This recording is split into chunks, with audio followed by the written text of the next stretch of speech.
Hello. Hello. There we go. That's a little better. Is it? How are you? Been hanging out with you for the past 2 hours. I know. You have. You're in my house. Yeah. How's your basement doing? Is it still empty? Does it still need to... Next week, actually, so this weekend I'm going to have Irish people staying in it. Wow. Our friend Veronica. Yes. Her friend from Ireland. And our cop friend Mike. Next week, as you can see by the diagram here. Oh, wow. You have a calendar. I do have an actual old-timey calendar. From the 14th into... what does it say right there? Dutch. The Dutch are coming. The Dutch Mantel? I'm going to... Your dad? Dutch Mantel. No. That is super clever, what you just did there. No, actually not my dad. That is a very clever wrestling His dad looks a lot like... what's his character? What's his name when he's with Swagger? My God, now I've totally forgot his name. Wow, we just blanked on that. Yeah. We've been drinking a few sodas. Yeah, so, we have. Come on. What's his name? Uncle Zebekiah, Zeb Coulter. Zeb Coulter is where it's. So, yeah. So Zeb Coulter, Dutchman. And my dad has the beard. Same deal. No. So you're having Dutch people? Dutch relatives are coming and staying in my basement. Holy cow. So the whole month. Yeah, I know. What are you going to do? I've made a mistake. How are you going to watch wrestling? What? They're not coming upstairs. Oh, okay. I'm staying in my basement. I have a whole apartment down there. The lock on it. People probably think, like, I live in this elaborate home with, like, you know... Your house is nice. It's fine. It's a 2-bedroom bungalow. And this is a very small bedroom if this were a bedroom. Jason has a fine home here in Etobicoke. Yeah. Tonight, we really don't have time to dilly-dally. No, usually this is the show. Well, you have your ride sitting and waiting on the couch. Shane is waiting, watching Breaking Ground as we record this. We all sat at Jason's house and watched TakeOver, The End, with our friend Shane and our friend Bartender Dave. Bartender Dave was here. And Bartender Dave, I mean, he's our bartender. Mm-hmm. And what do we call him? Like, Vegan Chef Dave now, too? I mean, yeah, we need a new name for him because he's a miracle. He's amazing. He should have his own show. He's a miracle. Screw Mike Bennett. He's the miracle. He made vegan chili. Yeah, it was good. It was very good. Yeah, I had 4 bowls of it. 7 bowls? No. I had 4 bowls of it. There's one more bowl waiting, and I'm going to eat after doing this podcast. Wow. It's very good. I bought sourdough bread. So thank you, Bartender Dave, for coming over and feeding us. For the record, I never asked him to bring anything, but he's like, my mom always told me to bring things. So today... he's like, Jason, I'm going to bring some. I'm going to bring vegan chili. It'll be great. I'm like, okay, cool. I'm totally down with that. That's great. Yes. I got beer. I was excited. And then, come over, hang out. He shows up. Yes, he's got the slow cooker in his hand. A giant slow cooker. And then along with it, he hands me 4 DVDs. 4? There's 5 movies out there. No, it's 4. There's Dazed and Confused, My Cousin Vinny, Beethoven, but it's all 3 of them. I'm probably going to take that. You take that one. And then there was one more. Unforgiven. Oh, an Unforgiven. Not a WWE pay-per-view. Oh, was it? No, it's I looked at it, I totally thought it was. So it's a Clint Eastwood movie. Yeah, the Clint Eastwood movie, I think. All right, so he brings that. And then he just randomly hands me a box of Captain Crunch. No, sorry, a box of Mini Wheats. Yes. Because he had the choice at the store. It was going to be Mini Wheats or Captain Crunch. I think he made the wrong choice, but... I don't know. I don't eat cereal. Oh. I told him, I'm like, do your kids want this? And he's like, no. I'm like, okay. They would like the Captain I don't know what to do. Well, I'm taking Beethoven 1, 2, and 3 because Judge great. Reinhold in number 3 is so you haven't seen Dazed and Confused. You should probably take that. I know. I was judged because I've never seen it in full. I've seen parts. I've seen what's on TV, but I've never seen it full. So I'll take it and I'll watch it. All right. So, it has nothing to do with NXT TakeOver at the end, but no. I just wanted to get to that. It was a good show tonight, but it wasn't the best show. No, I feel like I'm always in my head at least when I watch something. Like a wrestling match or a takeover where I'm like, okay, now are they going to top what they did last time? Do you always have to top what you've done? Well, clearly no. I don't think it's a matter of topping. I think when you get to events like when you deal with like Brooklyn or you deal with WrestleMania for NXT, there might be an essence of topping. With the other ones, and even with those to a degree, I think it's a matter of doing something different. And we did get that on this pay-per-view because we had the cage. Yes. And the cage is something the first time. And we had a title change that you were expecting. I wasn't. I think part of the lackluster nature, it wasn't lackluster. Listen, it was a good show. Yes. But it just wasn't a great show. And part of that was due to the lack of female talent on the show. I mean, you only have Asuka and Nia. Once again, they made the mistake of putting Asuka on after Nakamura, and I'll talk about that when we're doing the breakdown, because there were some aspects that were similar in the two matches. And you didn't have the Bayley drama. Gone are Charlotte, Sasha, and Becky. Mm-hmm. So that aspect of the show is now completely lacking. And Nia Jax can't live up to what we used to have as far as women's wrestling on these cards. Well, this is the first takeover in a year that Bayley has not been a part of. Yep. Bayley has been in every single one. She was there. Yeah, she was, and they showed her backstage once or twice. But she was in the Fatal 4-Way back in the day. She was in when she went against Charlotte, and then when she finally defeated Sasha in the rematch. Like, she's been constantly delivering, and then now we just don't have her on it. So it was strange. It was like missing something. She's Mrs. Takeover. It was missing her. Yeah. Well, you clearly missed Bayley. I do. I just miss the quality of her match as well, right? Or the quality of a top tier female. I mean, Nia and Asuka was fine. It just wasn't what I was expecting. It was what I was expecting, but not what I wanted to have on the card. It's basically the difference. So, anyway, we talked tonight about what we thought was going to start this off, and I was pretty sure they weren't going to put Ty Dillinger out first against Andrade Cien Almas. I thought maybe they'd start with the tag match. Just to get the crowd really up and going. But, I mean, they love Ty Dillinger. So tonight started with the beginning of the night was the pre-show. We kind of had it on the background. Renee Corey and Lita was back. Lita was back again. I paid attention to nothing because Lita was there. You know who wasn't there? The Drifter, because he is injured. His broken ankle or something. With an ankle injury of some sort. So we did not get to see... You know how many people are tweeting us, Jay, because we have shit on the Drifter so much. I don't like when people get injured as much as we, say we don't like someone. Never wish that upon anyone. No, of course not. It looked to me like maybe the dark match would have been the Drifter versus No Way Jose. Yeah, I don't know what the dark match was tonight. So, yes. Maybe we'll get it in feedback or something. Yes, definitely. We also had Kathy Kelly and another new guy, Mike Rome. We got rid of a couple dudes that were the reporter guys, and Mike Rome is there now. So, okay. Then there's an interview with the Revival. Scott Dawson was crying. He was pouring eye drops into his eyes. This is kind of funny. He says he's in a fragile state, and I didn't hear a lot of the rest of it. And then we get into the actual pay-per-view, the TakeOver special here. The opening is a produced promo of all the champions from NXT's past, and then there's like a singer screaming in a very Jim Morrison style, "The end is here." And the title of the show is now "The End of the Beginning." That's right, Jay. The end is here. What's that? It's been used on WWE before, right? They used it for Armageddon. Oh, did they? It was like one of their own produced songs. Okay. They remixed it like 9 times. Okay. Yeah, I knew I'd heard it before. And so match number 1 is Ty Dillinger versus Andrade Cien Almas. He is making his debut. Now, Dillinger comes out first. He is wearing a collar. Let me get this. If Dr. Doom... That's the one that Cody used to play, right? Cody used to do like the parody like Dr. Doom? Mr. Sinister. Oh, Mr. Sinister? Yes. That's what he used to play? I would say that, yeah. So if Mr. Sinister was a dog and just had an operation and you didn't want him to lick himself, this is the headgear he would wear, is what Ty Dillinger came out wearing here tonight, okay? A cone, like a dog cone, but like not in the front. A big collar. Me and Bartender Dave may or may not have missed the intro here, smoking out and something in the back. But I did see the what he was wearing. It was cool. It was fine. Ty Dillinger is the guy now. He's the guy to watch. He is what I would like to say. Who's next? He's the one. He's facing. Not tonight. Yeah, I mean, not tonight we called it, saying, hey, it's not great that he's facing someone who's making their debut, but.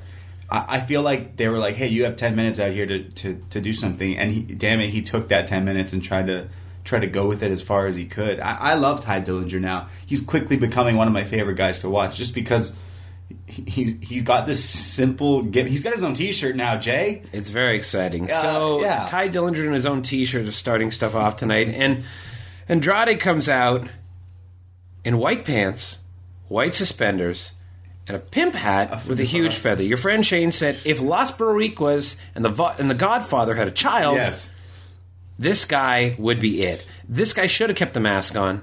I don't understand what the hell they're doing. Anyone that looks like a Las Barrico should not be on TV. He doesn't mean because he's ugly, but like you mean he should have just been a luchador. It was a better gimmick. What do I got here? There's he does a few moves, like there's a moonsault that he misses, but then he does another flip to hit onto his fallen opponent. Yeah. And then there's a part where he does a headstand on the turnbuckle, and then Dillinger super kicks him into the face. That was a nice move here. Andrade wins with his finisher, which we called the balls to the face.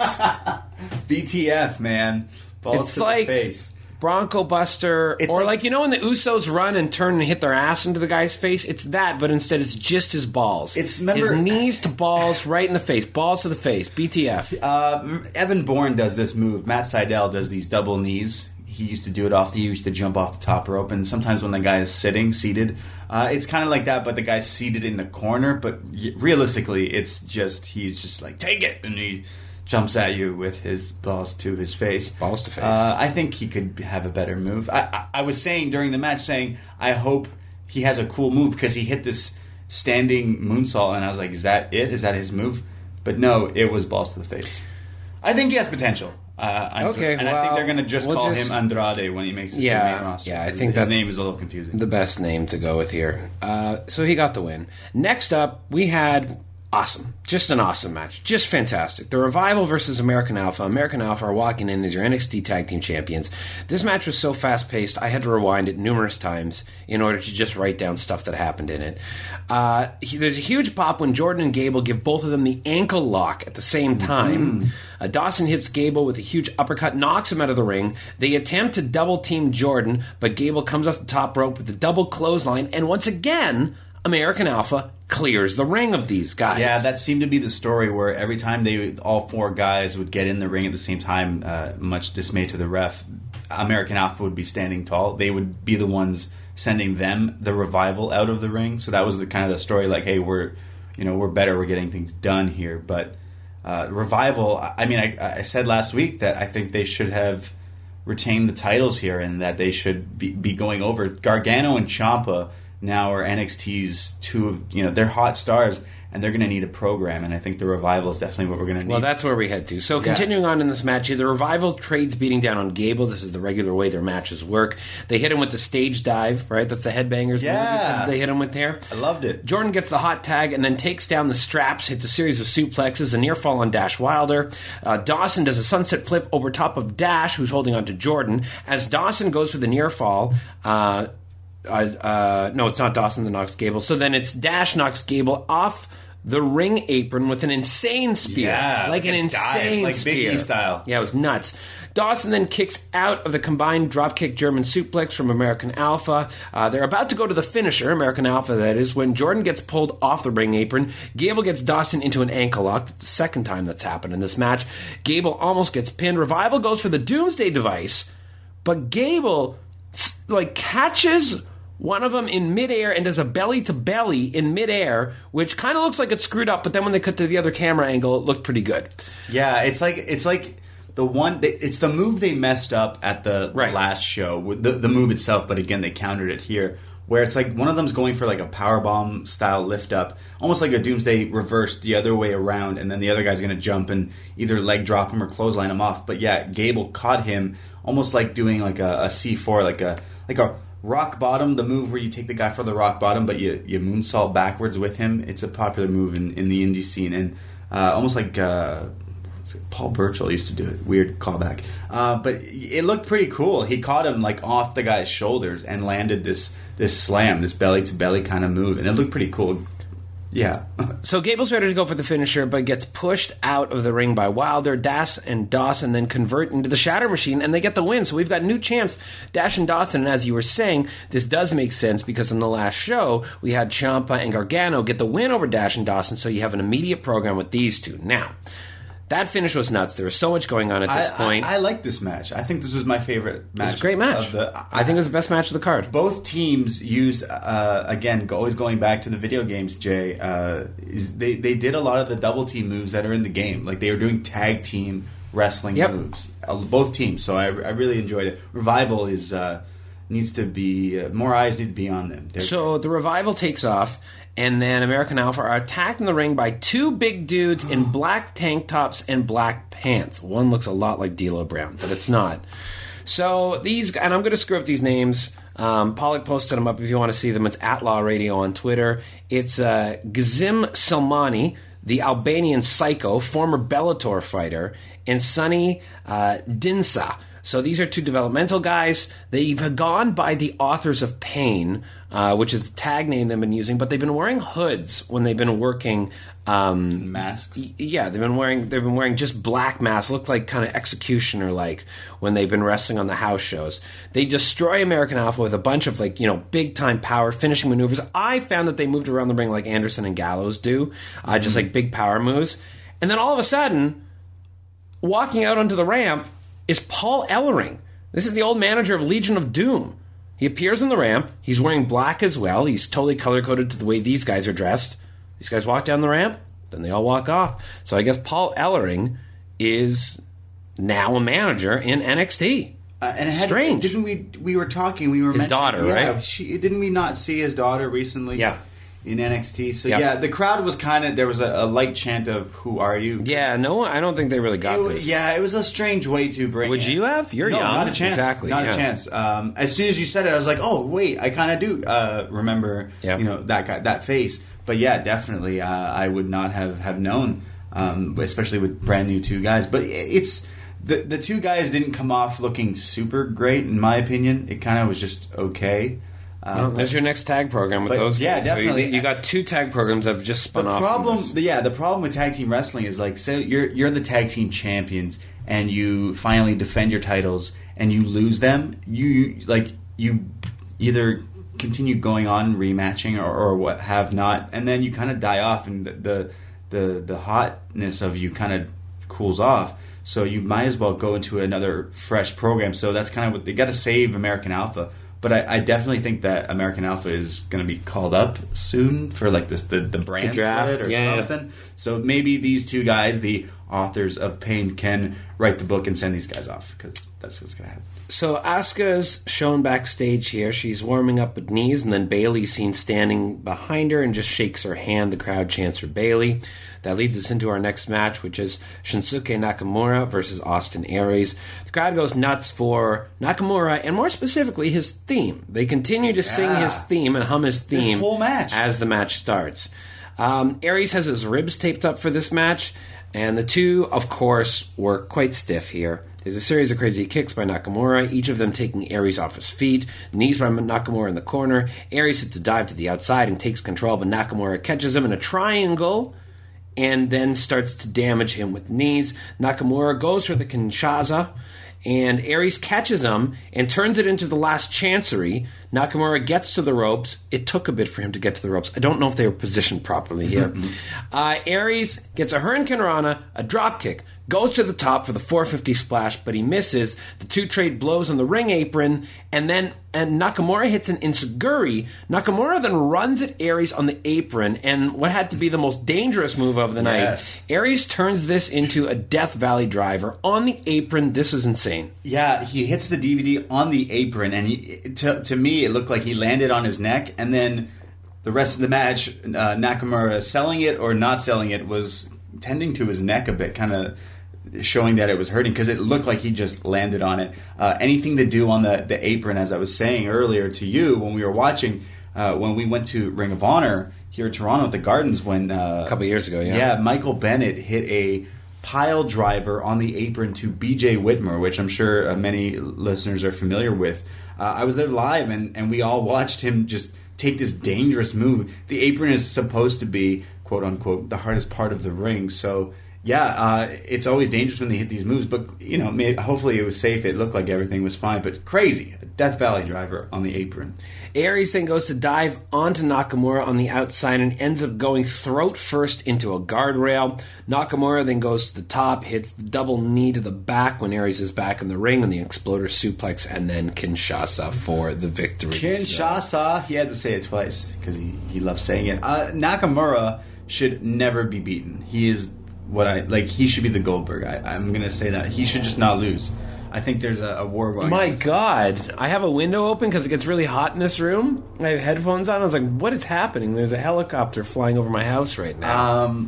I think Nakamura should never be defeated, including when he's on the main roster. Like he should never be defeated when he's never on the main roster. I think his first win should be against Goldberg as well to start the undefeated streak. Nakamura is the kind of guy you can show one of his matches to a non-fan, and they'd be like, at first they'd be like, what the fuck is this? And then by the end of it, they'd be like, hey, I think I like wrestling, because this guy is just mesmerizing to watch. I just I thought this match was good. I just don't think it was, again, going back to comparing, which you shouldn't do, but I always compare. I think the Sami Zayn one was definitely by far a little bit better. I just think Aries to me is just not clicking with myself. If you're going to just turn heel, then full out just be a heel. Maybe they'll not just turn heel, but turn dirty heel. Exactly. As we saw later tonight. Dirty heels. Did you see the guy dressed as Nakamura? I didn't see this, no. They cut to him for like 3 frames of it, like of a second, like nothing. Yeah. But he looked like if Riff Raff was dressed up as Nakamura in cosplay. Maybe it was Riff Raff. He's a big wrestling fan. Peach Panther. Very impressive but this match was really good. I can't decide if I love this as well. I think Nakamura is definitely on a roll, and he should be main eventing the next TakeOver special. Well, he should against Joe. NXT Women's title next on the line. Nia Jax versus Asuka. Asuka's walking into the champ. Hey, Nia's now got a bum cape. Just a cape for her bum. Jason was very bum cape. Intrigued with the bum cape. Bum cape. Nia tosses Asuka more than halfway across the ring. Nia continually does power moves. Asuka finally catches her in a triangle. Just saying, guys. There is a problem with putting Asuka and Nakamura back to back. There are some things they do that are very similar. The use of knees, the triangle here. Like, I don't like seeing these two back-to-back. And it's the second time Asuka's been in this bad spot where she's had to follow Nakamura. And you should have learned from the last pay-per-view to not do this again. Yeah, you were saying before the show even started, in the pre-show, that they shouldn't have the Asuka match after the Nakamura match. Now, the story here is a little different compared to when it was Asuka and Bayley versus Nakamura and Sami Zayn. But neither of these matches were as good. I just feel like maybe you're right, but here was a little different because it was Asuka versus Nia Jax and her bum cape. But this one was kind of going with the same story when Bayley had faced Nia Jax in London. You're always going to get that with Nia Jax, exactly. Which is smaller versus bigger, and it's Nia's power. So out of this triangle here, you get a power bomb spot out of it. Nia then throws her around again. Asuka gets a heel hook. Nia misses the thunder thigh thump. Asuka responds with a knee to the face. Asuka chops her down. Yes, basically the Kinshasa. Asuka chops her down while Nia is seated. She hits the bum to the face move that she does. Goes for a kick. Nia power bombs her. Now that's like the contract signing. That's a nice callback. It was like a jackknife. She countered a kick and it hit this power bomb off the reversal. And it looked pretty good. It looked exactly like a jackknife, Kevin Nash. So then you had, instead of the near fall or pin there, Asuka manages, as Nia goes down, to convert her into an armbar. Nia escapes. Asuka goes for the Asuka lock, but Nia's too big. That was kind of good. Nia screams at Asuka here. Bartender Dave was so excited when Nia just turned and screamed, and then Asuka kicks her in the face.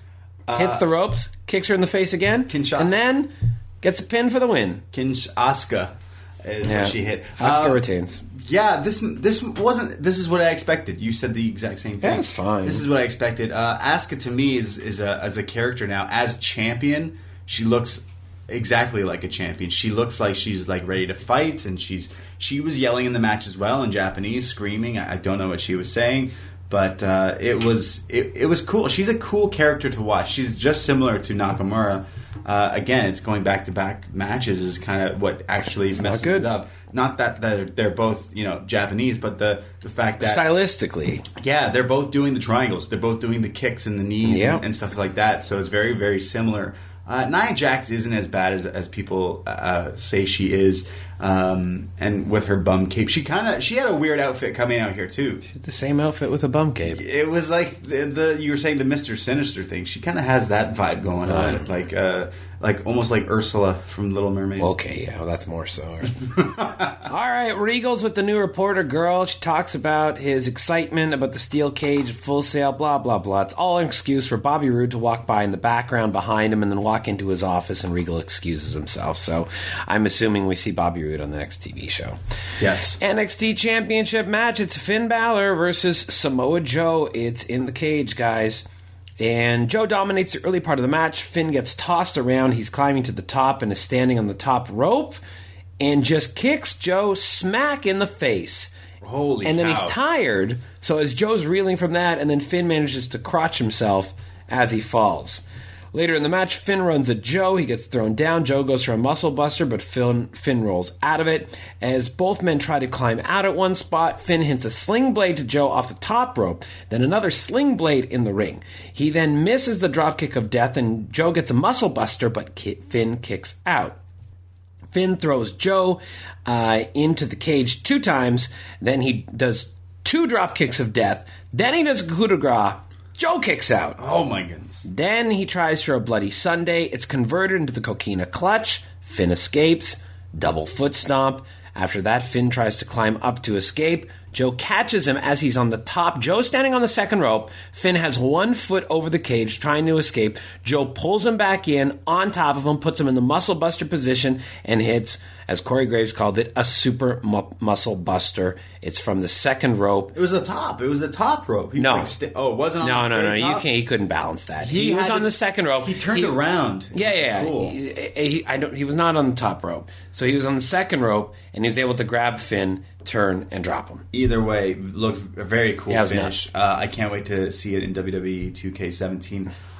Everything is relating to the goddamn video game. Trust for me, you Jay. tonight. People understand. Is it because you smoked earlier and now you just want to play video games? No. I like this match. From the entrances, the demon here was in a white and black attire, almost the Venom-inspired paint that he's had in New Japan. It's, some people are going to think Balor Club or the club. Yeah. It could be, kind of teasing that. He did lose here tonight. What's next for Finn Balor? It was the end. So is he going to be on the main roster with the club or whatever?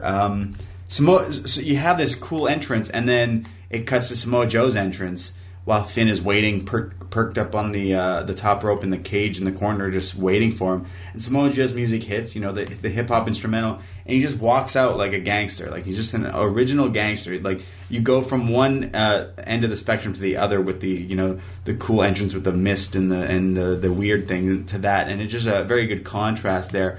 I think this match was good. The cage was different because it's in Full Sail, and we were wondering if it was just going to come down like it can't just come down like a normal cage, or do they just build it like TNA?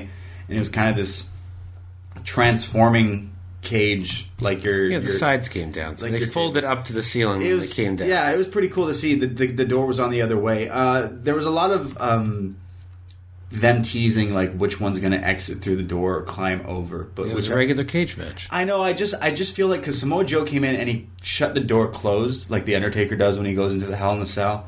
And it's like, if you're doing that, then why would you try to win by walking out the door when you're the one who closed it?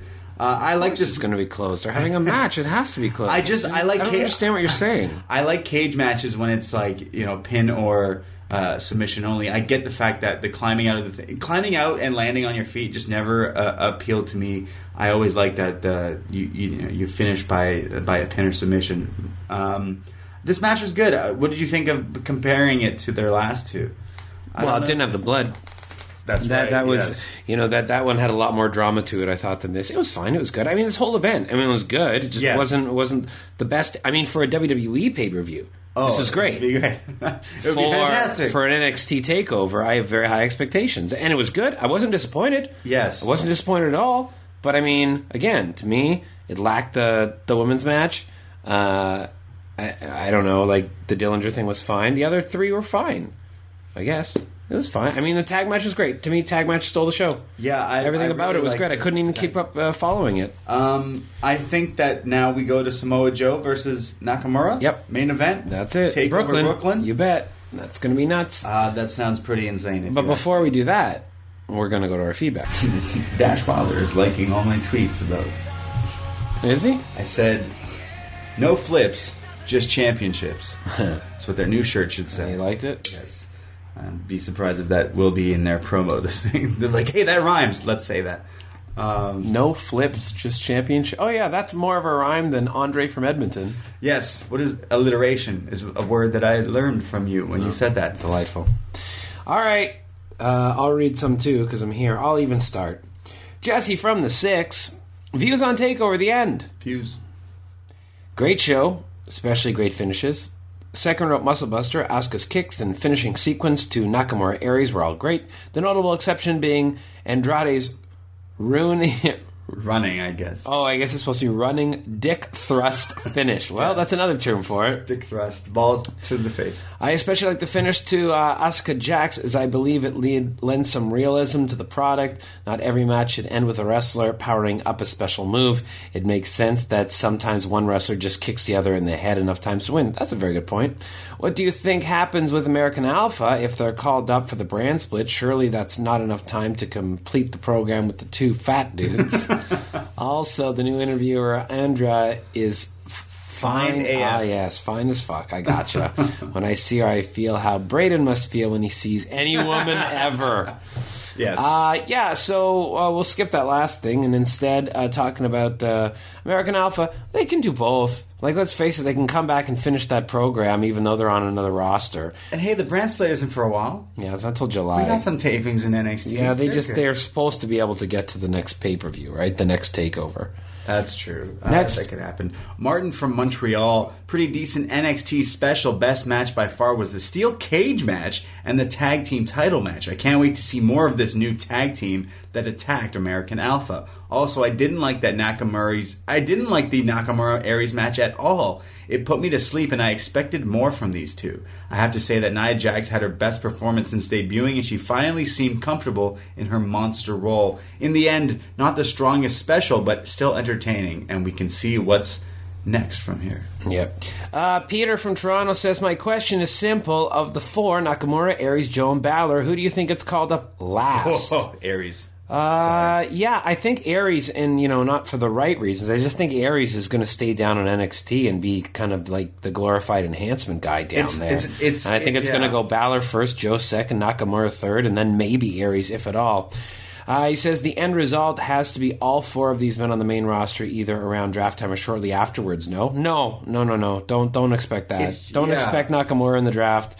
I'm hoping Joe goes. Yeah, me too. I mean, now with Mark Hunt, like we talked about this while we were watching tonight. Best case scenario, and congratulations Tariq for saying it on the weekend, but nothing to do with any family or being his son, like you said. But Mark Hunt, Brock Lesnar fight. Brock Lesnar beats Mark Hunt. Yeah, Samoa Joe storms out the next time Brock Lesnar's on Raw and says, I'm a Samoan that you can't beat. And it's a beautiful program. No bloodlines. Hey, I don't care. At this point, I don't care what the storyline is. You don't need a storyline. Just announce the match and have nothing, and I'd still watch it. Samoa Joe needs to be on the main roster, and Samoa Joe needs to have a match with Brock Lesnar. Yeah, at WrestleMania next year. It's great. Money. Like, come on. Let's go. Let's just do it. We'll see, though. I mean, Brock could kind of be a little bit damaged if Mark Hunt does knock him out in 30 seconds, and that's my prediction. And that's probably what's going to happen. Dan from Baltimore, decent TakeOver. Network issues did not help. My feed kept buffering. Did anyone else have these issues? Best matches for me were the American Alpha and the Revival, and then Balor and Joe. The NXT note in general, can we get rid of Dillinger, No Way Jose, Nia Jax, and the Drifter? What's wrong with Ty Dillinger? Yeah, Ty Dillinger is good. All of those are fine. Whatever. Listen, everyone needs a place. There's reasons for all these characters, and yeah. Sean H. from Calgary, solid TakeOver from start to finish. Cien was great in ring despite his Godfather-esque entrance attire and ugly name. Yeah, the name is just confusing. Who's next for Joe, Rude or Nakamura?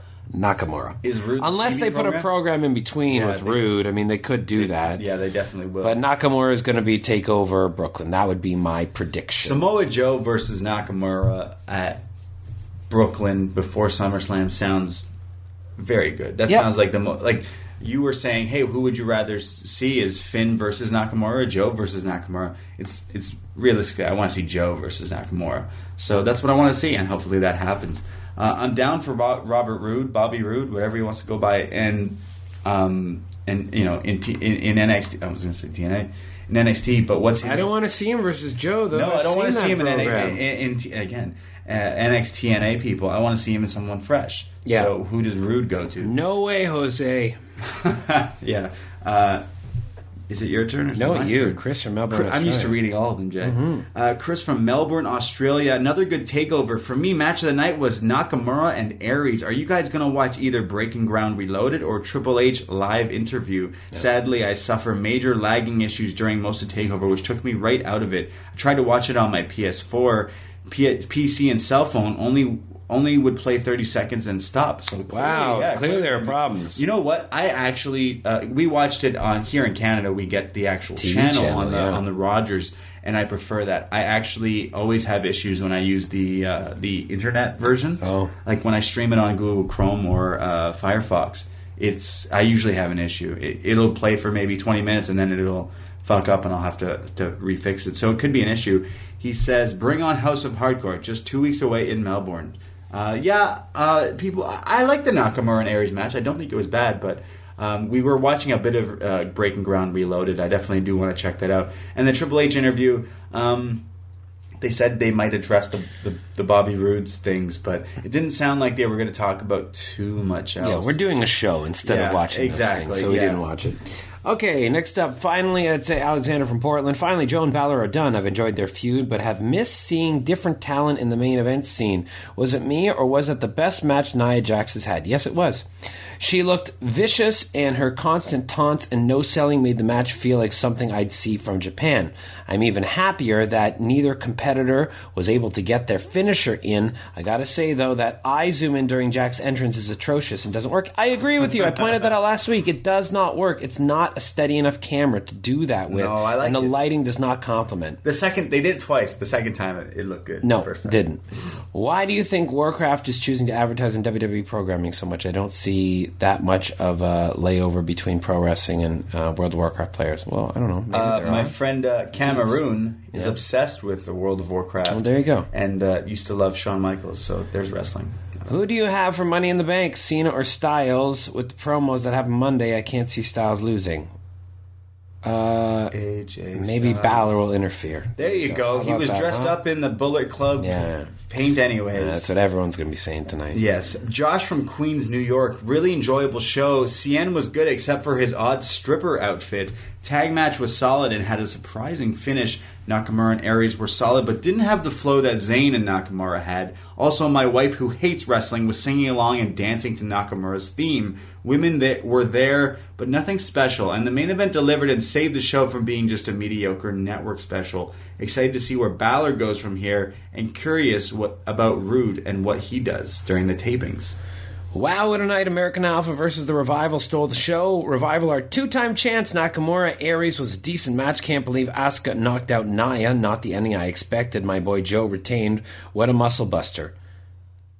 My goodness, what a lack of punctuation. Yes. Overall, a decent show, and Ty Dillinger was way more over than Almas. Hopefully he moves up and starts winning more. That's why, like, you just kind of started pushing Ty Dillinger, and then you bring in someone new. They already know who Ty Dillinger is, and he was doing his shtick, and it was getting over. And then this is what we need CJ Parker for. I miss CJ Parker. I know. Is that weird to say? It's what he needs to be there for. Juice, guy. I miss you. Whatever he goes by, it's weird. I really do miss CJ Parker. I guess I'll just have to go see the new Baywatch movie with The Rock to get my CJ Parker. There we go. Fill.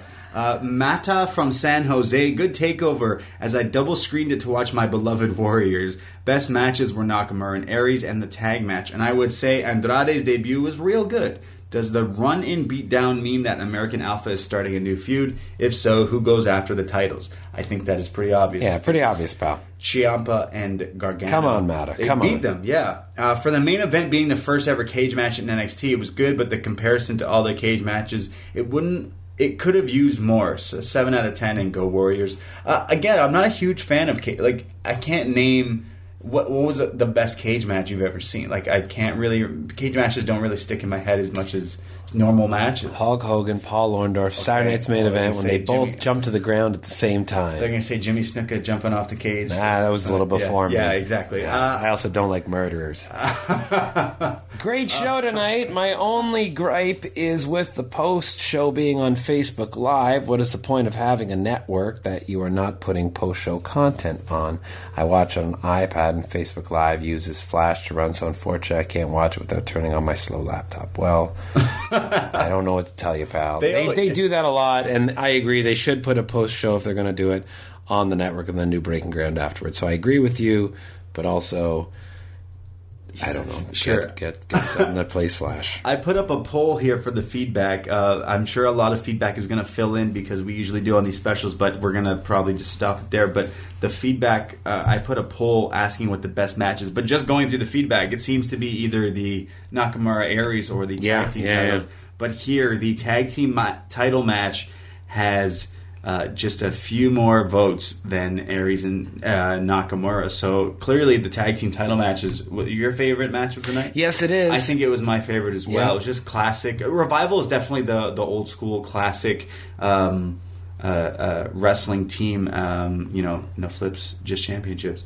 I love them. I think it was good, and I think that was the best match of the show as well. I'm not saying anything against the other matches. I was into that one. It was pretty good. Overall, it was a solid takeover special, and I liked it. But now, I just always like looking forward to these takeover specials because now I just really want to see Nakamura and Samoa Joe, and then I want to see Nakamura remain undefeated and Samoa Joe get brought up in time to build his WrestleMania program with Brock Lesnar. Yeah, well, we'll see what goes on. That's it for us tonight. More of a quicker one here because we didn't ramble about our personal lives for 20 minutes off the top. And here is... if you're listening and you want to listen to The Law on Sunday night, if San Jose wins tomorrow, that means we got to go to a Game 6 on Sunday. We're going to be delayed till midnight. However, if the Penguins finish them, then we're on at our regular time at 11 p.m. on Sunday night for The Law. This is the part where Braden rambles. Yes. Follow us on Twitter. Agnew Jason, The Brady, Law Radio. What are you doing? Thank you for listening. I appreciate you. I love you. Be safe. This is the end.